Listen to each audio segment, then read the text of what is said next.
Today I want to talk about a great man, also a great Christian, and his name is Bass Reeves. And what I want to do is bring to light the legacy of this man, whereas he has been overlooked for too many years. And I think it's important to share this story and get it out there. And I'm talking about Bass Reeves, the original and true Lone Ranger. Bass Reeves was born into slavery in Crawford County, Arkansas in 1838. He was named after his grandfather, Bass Washington. Reeves and his family were slaves of Arkansas state legislator, William Steele Reeves. When Bass was about 8, William Reeves moved to Grayson County, Texas, near Sherman, in the Peters Colony. Bass, around this time, wanted to learn how to read the Bible, but William declined, but he did put Bass over his weaponry and taught him to be a crack shot. During the American Civil War, Bass ventured north into the American territory. There he lived with the Cherokee, Seminole, and Creek Indians, learning their languages until he was freed by the 13th Amendment, which abolished slavery in 1865. As a freed man, Reeves moved to Arkansas and farmed near Van Buren. He married Nellie Jenny from Texas, with whom he had 11 children. Reeves and his family farmed until 1875, when Isaac Parker was appointed a federal judge for the Indian Territory. Parker appointed James F. Fagan as U.S. Marshal, directing him to hire 200 deputy U.S. Marshals. Fagan had heard about Reeves, who knew the Indian Territory and could speak several Indian languages. He recruited him as a deputy, and Reeves was the first black deputy to serve west of the Mississippi River. Reeves was assigned as a deputy U.S. Marshal for the Western District of Arkansas, which had responsibility also for the Indian Territory. He served there until 1893, and that year he transferred to the Eastern District of Texas in Paris, Texas, for a short while. And in 1897, he was transferred again, serving at the Muskogee Federal Court in the Indian Territory. Now, Reeves had worked for 32 years as a federal peace officer in the Indian Territory, and became one of Judge Parker's most valued deputies. Reeves brought in some of the most dangerous criminals of the time, but was never wounded, despite having his hat and belt shot off on separate occasions. And you know what? I really attribute this to the faith he has had in God. This man was so deeply religious, but yet so fearless when it came to apprehending criminals. And working 32 years and never got shot. That says a lot.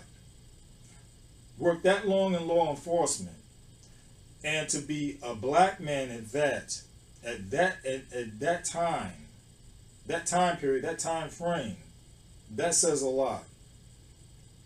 When the majority of the marshals never got to, they basically didn't live. They didn't live long lives.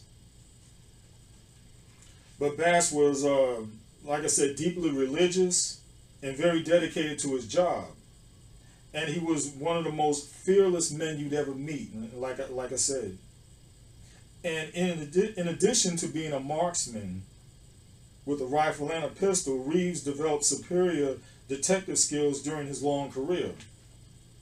When he retired in 1907, Reeves arrested over 3,000 felons. He shot and killed 14 outlaws to defend his life. One of those was Bob Dozier. Now, in the famed shootout with Dozier, Bass feigned being shot, hoping that the arrogance of Dozier would be his slip-up, and it was. When Dozier came up on Bass laughing and thinking he had killed the famed lawman, Bass waited for Dozier to get close enough and from a prone position fired upon Dozier, killing him instantly.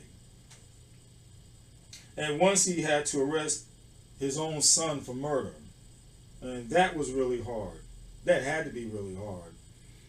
And it tells you the dedication that this man had, and just the tenacity, the fortitude, just the decency of this man to bring his own son into justice. Now, his son had murdered his wife, whom he had found in bed with another man. And Reeves definitely was disturbed and shaken by the incident, but it allegedly demanded the responsibility of bringing Benny to justice. Benny was eventually tracked and captured, tried and convicted. And Bass reassured his son to be a strong man of God while he's going through this ordeal. And he told him to have faith. Now that's saying a lot, because most other people, most other sons would have been bitter, would have been cold, and even try to seek some sort of revenge toward their father. But in this situation, because of Benny's upbringing, being in that Christian home, and knowing that he couldn't throw blame elsewhere, but he had to look in the mirror and point the finger of blame back at himself. So he accepted his fate, but he also remained strong. And Benny was given a life sentence, which was better than a quick hanging, which was the norm of the day. And he served his time in Fort Leavenworth in Kansas. Eventually, Benny became such a model inmate that his sentence was commuted to 11 years, and reportedly lived the rest of his life as a responsible and model citizen as a professional barber. And Reeves himself once was charged with murdering a posse cook on trumped-up charges by rival and jealous lawmen who tried to bring in witnesses who were criminals whom Bass had arrested.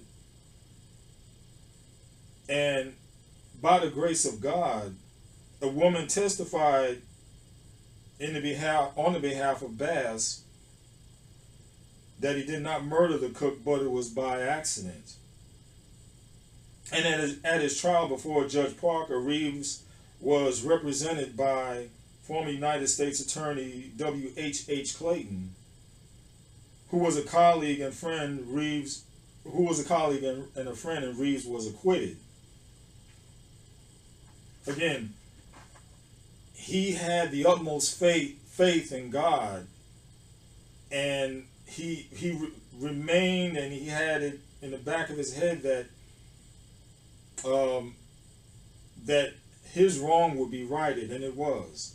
Again, we're talking about a situation in the late 1800s, okay, where justice for black people, it was very little, okay, very little. So when Oklahoma became a state in 1907, Bass Reeves, then 68, became an officer of the Muskogee Police Department. And due to the fact that racist officials chose to push out all black lawmen in that capacity because they would have jurisdiction over whites. And being a police officer, he was relegated to only Negro neighborhoods. But while he was an officer, in the area that he resided over while he was a police officer, there were no crimes committed. And that is a great testimony to the man himself. And there were no crimes committed for 2 years, a 2-year period, as he served before he became ill and retired. And after he retired, he died of Bright's disease in 1910. He also had a great uncle named Paul L. Brady, who became the first black man appointed as a federal administrative law judge in 1972. So where does the Lone Ranger connection come in? Well, I'll tell you. Well, like the Lone Ranger, Reeves was a master in disguises, which he would use to track down wanted outlaws and even adopting their clothes and mannerisms to blend in with them. Reeves also gave out silver coins as sort of personal trademark, which is not unlike the Lone Ranger, who used silver bullets. Also, like the Lone Ranger, Reeves was an expert crack shot. So good, in fact, that he was barred from participating in shooting contests, being that he had an unfair advantage. And also, he rode a white or gray horse like the Ranger. Reeves had his own Tonto of sorts, an Indian man and tracker he often rode with when he was out capturing bad guys, which was close to 3,000 in all. And during his years as a marshal, like I said earlier, he also killed 14.